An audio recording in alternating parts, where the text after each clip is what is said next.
السلام على من هو أفضل الوسائل وعلى آله وأصحابه ذوي الفضائل. أما بعد فأعوذ بالله من الشيطان الرجيم. بسم الله الرحمن الرحيم. الف لام ميم ذلك الكتاب لا ريب فيه هدى للمتقين الذين يؤمنون بالغيب ويقيمون الصلاة ومما رزقناهم ينفقون والذين يؤمنون بما أنزل إليك وما أنزل من قبلك وبالآخرة هم يوقنون أولئك على هدى من ربهم وأولئك هم المفلحون. صدق الله العظيم. ببركته مخبرا وآمرا ان اللہ وملائکتہ یصلون علی النبی یا ایھا الذین آمنوا صلوا علیہ وسلموا تسلیما. اللہم صل علی سیدنا ومولانا محمد وعلی آل سیدنا ومولانا محمد وبارک وسلم وصل علیہ. خشک شاخوں کو وہ تازہ گلاب دیتے ہیں، عہد پیری کو وہ پھر سے شباب دیتے ہیں. پڑھ لے درود غفلت نہ کر خدا کی قسم، وہ آج بھی تیرے سلام کا جواب دیتے ہیں. صلاۃ والسلام علیک یا سیدی یا رسول اللہ، صلاۃ والسلام علیک یا سیدی یا حبیب اللہ وعلی آلک و اصحابک یا خاتم المعصومین. اللہ تبارک و تعالی جل جلالہ وعظم شانہ واتم برہانہ وجل ذکرہ وعز اسمہ کی حمد و ثنا، اور حضور سرور کائنات مفخر موجودات زینت بزم کائنات دستگیر جہاں قائد المرسلین احمد مجتبیٰ جناب محمد مصطفیٰ صلی اللہ علیہ وسلم کی دربار گہربار میں ہدیہ درود و سلام کا نذرانہ عرض کرنے کے بعد رب ذوالجلال کی فضل و احسان سے مصطفیٰ کریم علیہ الصلاۃ والسلام کی نظر عنایت سے پاکستان سنی تحریک کے زیر اہتمام ماہانہ درس قرآن کے موقع پر خالق کائنات نے ہمیں اپنے ایک اس عظیم گھر میں حاضری کا شرف نصیب فرمایا ہے. دعا ہے خالق کائنات ہم سب کو قرآن و سنت کی سمجھ عطا فرمائے، اس کے ابلاغ و تبلیغ اور اس پر ہم سب کو عمل کرنے کی توفیق عطا فرمائے. جس صورت کے چند آیات مقدسہ میں نے آپ احباب کے سامنے تلاوت کرنے کا شرف حاصل کیا، اس صورت کا نام ہے سورۃ البقرہ. کسی بھی صورت کا نام اس صورت میں کسی مضمون کی وجہ سے، کسی خاص واقعے کی وجہ سے رکھا جاتا ہے. تو اس صورت کا نام سورہ بقرہ اس لیے رکھا گیا ہے کہ اس صورت میں ایک گائے کا تذکرہ ہے. بنی اسرائیل کے اندر جب ایک بندے کو قتل کیا گیا اور قاتل کا پتہ نہیں چل رہا تھا کہ کس نے قتل کیا ہے، تو اللہ کے حکم پر حضرت موسیٰ علیہ السلام نے انہیں ایک گائے کا حکم دیا کہ تم ایک گائے ذبح کرو، اور ذبح کرنے کے بعد اس کے گوشت کا ایک ٹکڑا مقتول کے ساتھ لگاؤ. یہ مقتول زندہ ہو کے خود تمہیں اپنے قاتل کی نشاندہی کرے گا. تو اس اعتبار سے اس پوری صورت کا نام ہی سورۃ البقرہ رکھا گیا. سبحان اللہ. اس صورت کی بڑی شان ہے، بڑی اس کی عظمت ہے. ہمارے آقا علیہ الصلوۃ والسلام نے ارشاد فرمایا جس طرح اونٹ کی کوہان اونٹ کی زینت ہوتی ہے،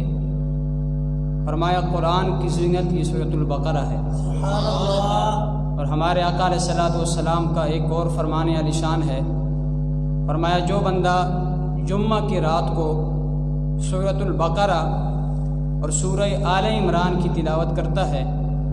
خالق کائنات اسے اتنا اجر عطا فرماتا ہے جتنا بعیدہ سے عروبہ تک کا فاصلہ ہے. محدثین نے بعیدہ کا معنی بیان کیا. محدثین کہتے ہیں بعیدہ سے مراد ساتویں زمین کا جو آخری زمین ہے، ساتویں زمین، اس کو بعیدہ کہا جاتا ہے، اور عروبہ ساتویں آسمان کو کہا جاتا ہے۔ تو اب جو بندہ شب جمعہ اس سورت کی تلاوت کرتا ہے، خالق کائنات اسے اتنا اجر عطا فرماتا ہے کہ وہ اجر ساتویں زمین سے لے کر ساتویں آسمان تک کے درمیان کو بھر دے۔ سبحان اللہ، اتنی اس کی فضیلت ہے، اس کی عظمت ہے اور اس کی شان ہے۔ صحابہ اکرام علیہم الرضوان میں جس صحابی کو سورۃ البقرہ اور سورہ آل عمران زبانی یاد ہوتی تھی تو ان کی عزت کی جاتی تھی، ان کا اس سورت کی حفظ کرنے کی وجہ سے ایک خاص مقام صحابہ اکرام علیہم الرضوان کے درمیان ہوا کرتا تھا۔ اس سورت کی ابتدا حروف مقطعات سے ہوتی ہے۔ الف لام میم انہیں حروف مقطعات کہا جاتا ہے، اور یہ جہاں بھی آتے ہیں مفسرین اپنی لا علمی کا اظہار کرتے ہوئے کہتے ہیں اللہ ورسولہ اعلم بمرادہ، کہ اللہ اور اللہ کے رسول علیہ الصلاۃ والسلام ہی ان کی مراد کو بہتر جانتے ہیں۔ یہ اللہ اور اللہ کے رسول علیہ الصلاۃ والسلام کے درمیان راز کی کچھ باتیں ہیں، اور یہ ایسا راز ہے جس راز کا علم لانے والے حضرت جبریل علیہ الصلاۃ والسلام کو بھی نہیں ہے، اور اس کا علم ہمارے آقا علیہ الصلاۃ والسلام کو ہے، کیونکہ احادیث میں آتا ہے جب حضرت جبریل علیہ الصلاۃ والسلام کاف ہا یا عین صاد یہ حروف مقطعات لے کر آئے تو آ کے جب انہوں نے کہا کاف تو ہمارے آقا علیہ الصلاۃ والسلام نے فرمایا میں سمجھ گیا۔ جب انہوں نے کہا ہا تو ہمارے آقا علیہ الصلاۃ والسلام نے ارشاد فرمایا میں سمجھ گیا، اور جب انہوں نے یا اور صاد کہا تو ہمارے آقا علیہ الصلاۃ والسلام نے اس کے جواب میں بھی فرمایا میں سمجھ گیا۔ یہ حروف مقطعات ایسے ہیں جن کا علم اللہ تبارک و تعالیٰ کو ہے، اور جن کا علم اللہ تبارک و تعالیٰ کی رسول علیہ الصلاۃ والسلام کو ہے۔ یہاں ایک سوال ذہن میں آتا ہے کہ جب ان حروف مقطعات کا علم کسی کو نہیں ہے تو پھر ان حروف مقطعات کو قرآن مجید میں رکھنے کی عظمت کیا ہے، وجہ کیا ہے، کیوں انہیں قرآن مجید میں رکھا گیا جب عام بندے کو اس کے معنی تک رسائی حاصل نہیں ہے، تو پھر اس کو قرآن مجید میں رکھنے کا فائدہ کیا ہے؟ تو اس کا جواب یہ ہے کہ قرآن مجید کی بعض آیات ایسی ہیں جن کا جاننا ضروری ہے۔ مثال کے طور پر وہ آیات جو اللہ تبارک و تعالیٰ کی ذات پر اور اللہ تبارک و تعالیٰ کی صفات پر دلالت کرتی ہیں، ان کا جاننا ضروری ہے، اور بعض آیات ایسی ہیں جن کا ماننا ضروری ہے، یعنی ان کا جاننا ضروری نہیں ہے بلکہ ان کا ماننا ضروری ہے، اور ان کے جاننے سے بندہ گمراہی میں مبتلا ہو جاتا ہے۔ مثال کے طور پر جو آیات متشابہات ہیں جن میں یہ ہے ید اللہ وجہ اللہ کے جو الفاظ ہیں اور جو آیات ہیں اس طرح کی، تو ان کا ماننا ہم پر ضروری ہے، ان کا جاننا ہم پر ضروری نہیں ہے۔ یہ حروف مقطعات بھی ان حروف سے ہیں کہ جن کا جاننا ہم پر ضروری نہیں ہے بلکہ جن کا ماننا ہم پر ضروری ہے۔ اور دوسری وجہ ان کو حروف مقطعات کو قرآن مجید میں رکھنے کی یہ ہے کہ اگرچہ ہم ان کے معانی کو جانتے تو نہیں ہیں لیکن ان کی تلاوت کرنے سے ہمیں ثواب ملتا ہے، کیونکہ قرآن مجید برہان رشید وہ عظیم کتاب ہے جس کا ایک حرف پڑھنے سے ایک ایسی نیکی ملتی ہے جو 10 نیکیوں کی برابر ہے۔ الف لام میم اگرچہ ہمیں اس کا معنی اور مفہوم تو نہیں معلوم، لیکن الف لام میم کی تلاوت کرنے کی وجہ سے خالق کائنات ہمیں 10 نیکیاں عطا فرماتا ہے۔ ذالک الکتاب لا ریب فیہ، یہ وہ عظیم الشان کتاب ہے جس میں شک کی جگہ نہیں ہے۔ یہاں پر بھی محدثین نے بحث کی ہے کہ عربی گرامر کے مطابق ذالک اس میں اشارہ یہ بعید کے لیے آتا ہے، تو اعتراض کرنے والے نے یہ اعتراض کیا کہ یہاں پر علی ذالک کی بجائے ھذا ہونا چاہیے، کیونکہ قرآن مجید سب سامنے حاضر ہے، موجود ہے، تو پھر حاضر کتاب لا ریب فیہ ہونا چاہیے، ذالک نہیں ہونا چاہیے۔ اس کا جواب محدثین نے یہ دیا ہے کہ ذالک یہاں پر بعید کے لیے آیا ہے، تو اس بعد سے مراد بعد رتبی ہے کہ قرآن مجید برہان رشید کا جو مرتبہ اور مقام ہے یہ بہت بلند و بالا ہے، تو بعد رتبی کو بعد مکانی کی جگہ رکھتے ہوئے ذالک کا اسم اشارہ بعید کا لائے۔ ذالک الکتاب، یہ وہ کتاب ہے لا ریب فیہ، جس میں شک کی جگہ نہیں۔ اعلیٰ حضرت عظیم البرکت الشاہ امام احمد رضا خان فاضل بریلی شریف آپ نے ترجمہ کیا کہ یہ وہ کتاب ہے جس میں شک کی جگہ نہیں۔ دیگر مترجمین نے ترجمہ کیا یہ وہ کتاب ہے جس میں شک نہیں۔ اب دیکھیں اعلیٰ حضرت کی باریکی اور اعلیٰ حضرت کا فہم و فراست، آپ نے ترجمہ کیا اس میں شک کی جگہ نہیں، دیگروں نے ترجمہ کیا اس میں شک نہیں، حالانکہ شک کرنے والوں نے تو اس میں شک کیا ہے، تو پھر انہوں نے جو ترجمہ کیا ہے وہ مناسب نہیں ہے کہ ان کے ترجمے کے مطابق مطلب یہ ہے کہ کسی شک کرنے والے نے اس میں شک ہی نہیں کیا، حالانکہ بہت سارے کفار نے قرآن مجید برہان رشید کے آیات میں شک کیا، تو اعلیٰ حضرت نے ترجمہ کیا کہ اس میں شک کی جگہ نہیں، اس میں شک کی گنجائش نہیں، کہ اگر کوئی کافر بھی، کوئی دشمن بھی نظر صحیح کے ساتھ اس قرآن مجید کو دیکھے تو یہ قرآن مجید وہ عظیم کتاب ہے جس میں شک کی گنجائش نہیں ہے، جس میں شک کی جگہ نہیں ہے۔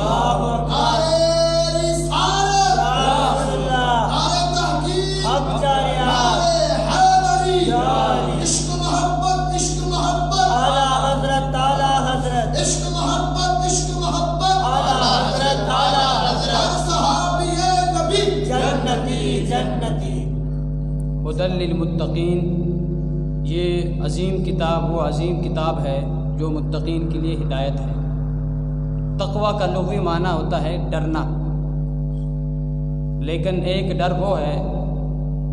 کہ کسی سے ڈر کے ہمارے دل میں جو خوف ہوتا ہے اسے بھی ڈر کہا جاتا ہے، کسی غاصب یا چور سے بھی ہمیں ڈر ہے۔ یہاں پر متقین تقوی کا مفہوم وہ نہیں ہے، بلکہ یہاں پر تقوی کا مفہوم یہ ہے کہ کسی محبوب کے ناراض ہونے کی وجہ سے انسان کو جو ڈر لاحق ہوتا ہے اس ڈر کو تقوی کہا جاتا ہے، کہ ہر وقت انسان کو یہ ڈر لاحق ہوتا ہے کہ میرا جو محبوب ہے وہ مجھ سے کہیں ناراض نہ ہو جائے، تو اس اعتبار سے تقوی کا یہ معنی ہے۔ آگے اللہ تبارک و تعالیٰ فرماتا ہے الذین یؤمنون بالغیب، متقین کی یہاں سے آگے صفات بیان فرمایا متقین وہ ہیں جو بن دیکھے ایمان لاتے ہیں۔ الذین یؤمنون، متقین وہ لوگ ہیں یؤمنون جو ایمان لاتے ہیں بالغیب، بے دیکھے، بن دیکھے۔ ہمارا ایمان بالغیب ہے، نہ ہم نے اللہ تبارک و تعالیٰ کی ذات کو دیکھا ہے اور نہ ہم نے آقا علیہ الصلوۃ والسلام کی ذات کو دیکھا ہے۔ ہمارا اللہ پر بھی ایمان ہے کہ وہ ذات وحدہ لا شریک ہے، اور ہمارا آقا علیہ الصلوۃ والسلام پر بھی بن دیکھے ایمان ہے کہ آقا علیہ الصلوۃ والسلام اللہ کے آخری رسول ہیں، اور یہ ایمان بالغیب اس کی بڑی شان ہے۔ ہمارے آقا علیہ الصلوۃ والسلام نے ایک دن صحابہ کرام علیہم الرضوان کی موجودگی میں صحابہ سے سوال کیا، فرمایا ای الخلق اعجب ایمانا، صحابہ بتاؤ کس کا ایمان باعث تعجب ہے، کن لوگوں کا ایمان لانا باعث تعجب ہے؟ تو صحابہ کرام علیہم الرضوان نے 3 جواب دیے۔ عرض کی یا رسول اللہ، انبیاء کا ایمان لانا باعث تعجب ہے۔ ہمارے آقا علیہ الصلوۃ والسلام نے فرمایا نبیوں کا ایمان لانا باعث تعجب نہیں ہے، کیونکہ وہ اللہ کے مقرب بندے ہیں اور ہر وقت اللہ تبارک و تعالیٰ کے احکامات کا ان کی طرف نزول ہوتا ہے، وہ اگر ایمان نہ لاتے تو کیا کرتے؟ صحابہ کرام علیہم الرضوان نے دوسرا جواب دیا، عرض کی یا رسول اللہ، فرشتوں کا ایمان لانا باعث تعجب ہے۔ ہمارے آقا علیہ الصلوۃ والسلام نے فرمایا فرشتوں کا ایمان لانا بھی باعث تعجب نہیں ہے، اس واسطے کہ وہ اللہ تبارک و تعالیٰ کی نورانی مخلوق ہیں، ہر وقت خالق کائنات کے قرب و جوار میں، اور اللہ تبارک و تعالیٰ کے انوار و تجلیات کا ان پہ نزول ہوتا ہے، وہ اگر ایمان نہ لاتے تو کیا کرتے؟ صحابہ اکرام علیہم الرضوان نے تیسرا جواب دیا، عرض کی یا رسول اللہ، ہم صحابہ کا ایمان لانا باعث تعجب ہے۔ تو ہمارے آقا علیہ الصلوۃ والسلام نے فرمایا تمہارا ایمان لانا بھی باعث تعجب نہیں ہے، اس واسطے کہ میں تمہارے سامنے موجود ہوں، قرآن تمہارے سامنے اتر رہا ہے، تم اگر ایمان نہ لاتے تو کیا کرتے؟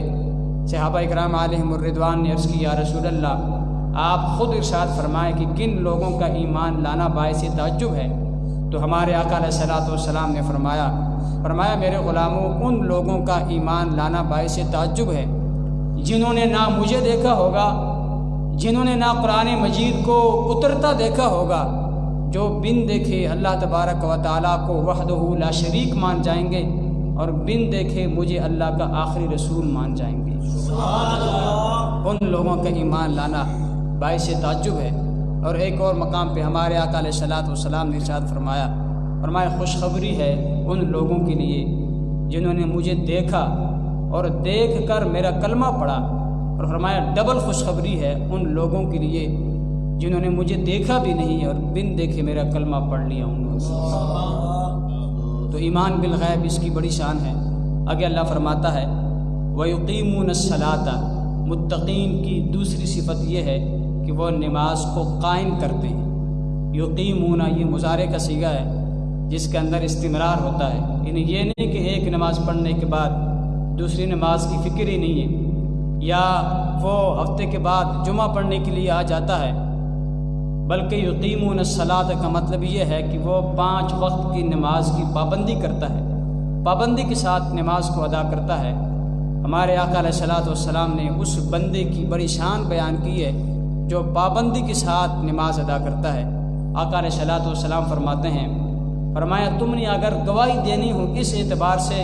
کہ فلاں بندہ مومن ہے یا مومن نہیں ہے، اب یہ کام بڑا مشکل ہے کہ ایمان کا تعلق دل کے ساتھ ہے اور دل پوشیدہ ہے، ایمان کا اندازہ کیسے لگایا جا سکتا ہے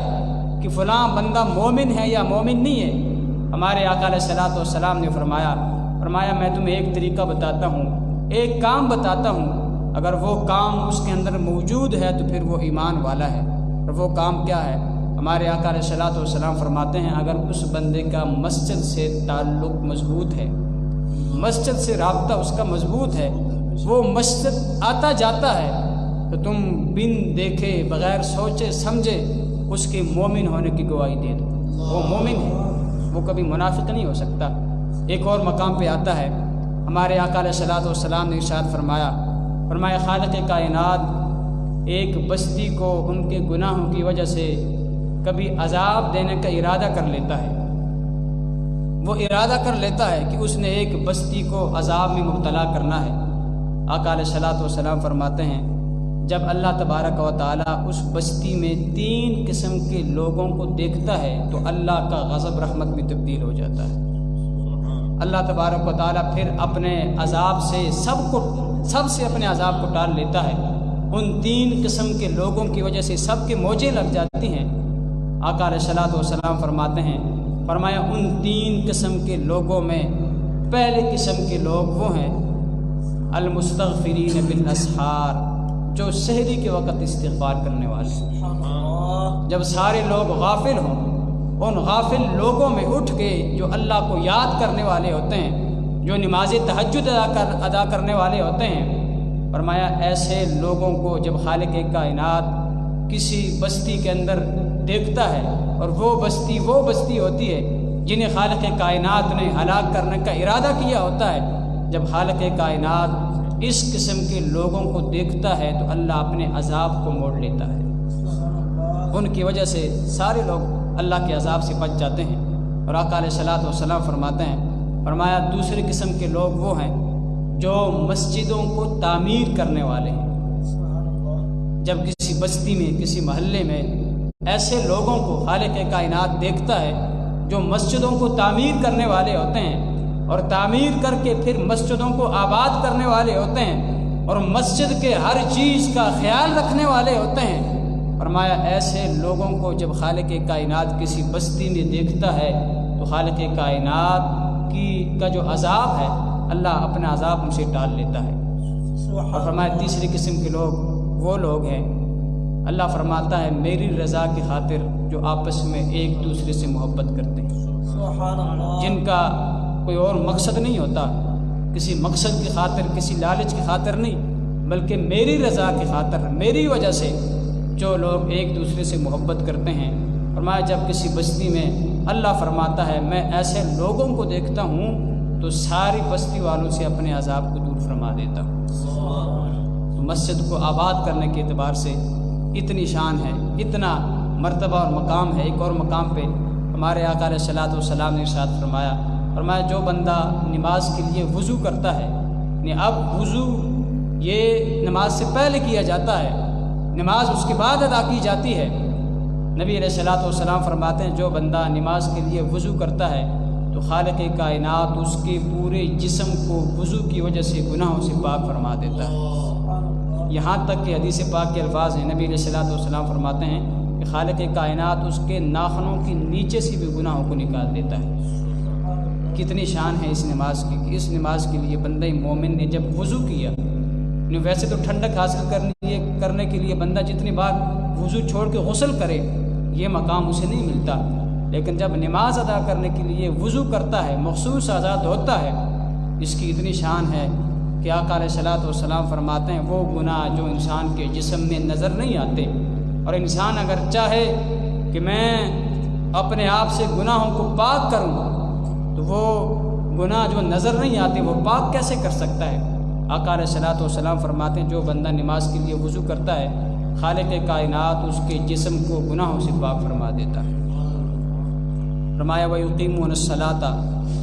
نماز قائم کرتے ہیں، وَمِمَّا رَزَقْنَاهُمْ يُنْفِقُونَ، اور جو ہم نے انہیں رزق دیا ہے اس میں سے اللہ کے راہ میں خرچ کرتے ہیں، اللہ کے راستے میں خرچ کرتے ہیں۔ پہلی صفت ان کی یہ ہے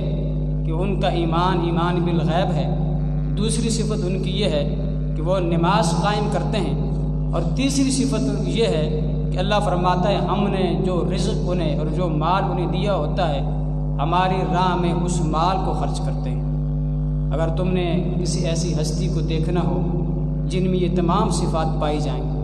جن کا ایمان بالغیب ہو، اور جو ہستی نماز کی پابندی کرنے والی ہو، اور جو ہستی اللہ کے راہ میں مال کو خرچ کرنے والی ہو، تو اس ہستی کو ابو بکر صدیق رضی اللہ تعالیٰ عنہ کہا جاتا ہے۔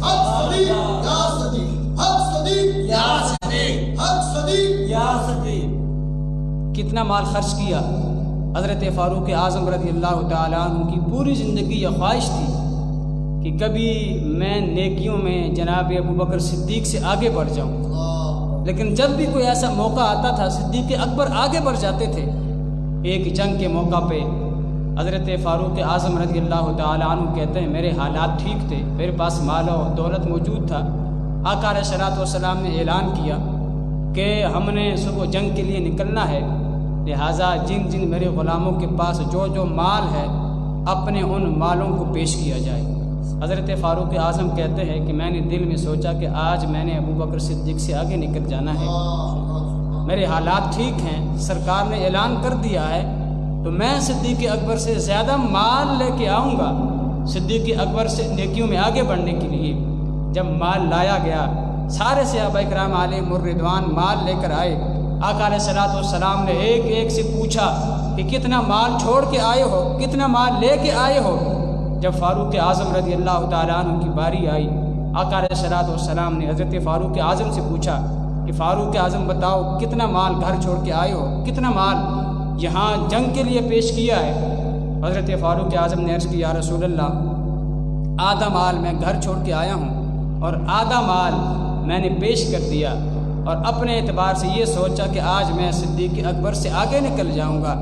جب آقا علیہ الصلوۃ والسلام نے حضرت ابو بکر صدیق سے پوچھا کہ ابو بکر بتاؤ کتنا مال لے کے آئے ہو اور کتنا گھر چھوڑ کے آئے ہو، حضرت ابو بکر صدیق نے عرض کی یا رسول اللہ سارا مال آپ کی خدمت میں پیش کر دیا ہے۔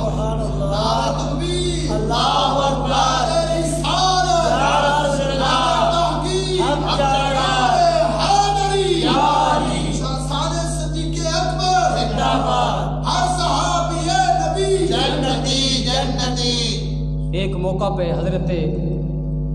علی المرتضیٰ رضی اللہ تعالی عنہ آپ نے مجمع سے خطاب کیا اور فرمایا بتاؤ حضرت ابو بکر صدیق کی شان زیادہ ہے یا بنی اسرائیل کا ایک ولی جس کا ذکر قرآن مجید میں بار بار آیا ہے، رجل مؤمن من آل فرعون، وہ رجل آل فرعون کا جو ولی ہے، قرآن نے جس کا قصیدہ بار بار پڑھا ہے، بتاؤ وہ افضل ہیں یا ابو بکر صدیق افضل ہیں؟ صحابہ اکرام علیہم الرضوان نے عرض کیا آپ خود بتا دیں کہ کون افضل ہے؟ تو حضرت علی المرتضیٰ رضی اللہ تعالیٰ عنہ نے فرمایا اگر ایک طرف تنہا ابو بکر صدیق ہو اور دوسری طرف پوری کائنات کو بنی اسرائیل کے اس ولی سے بھر دیا جائے، پوری کائنات کو، اندازہ لگائیں ایک شہر میں کتنے لوگ آتے ہیں۔ فرمایا اگر ایک طرف ابو بکر صدیق ہو اور دوسری جانب پوری دنیا کو بنی اسرائیل کے اس ولی سے بھر دی جائے تو اکیلے ابو بکر صدیق ان سب سے افضل ہیں۔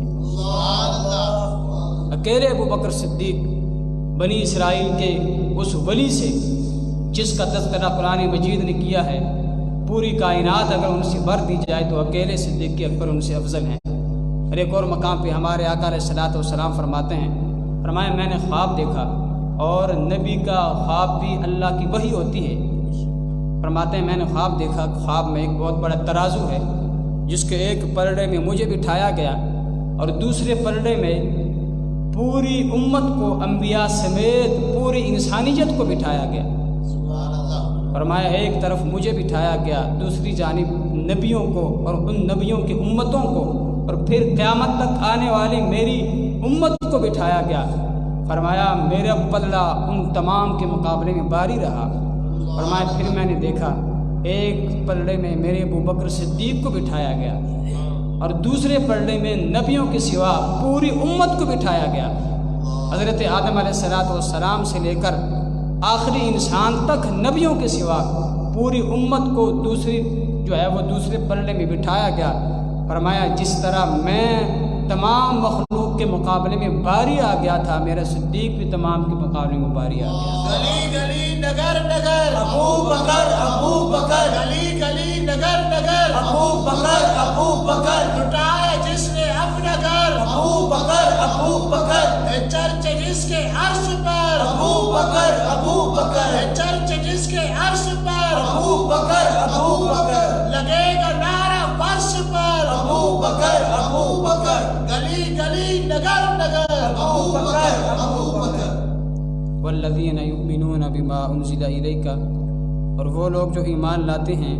بما انزل الیک، اس کتاب پر جو کتاب آپ کی طرف اتاری گئی، وما انزل من قبلک، اور اس کتاب پر جو آپ سے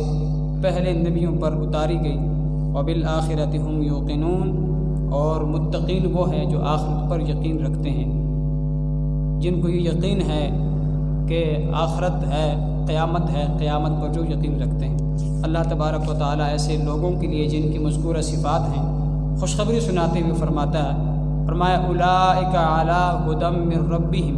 یہی وہ لوگ ہیں جو اپنے رب کی طرف سے ہدایت پر ہیں،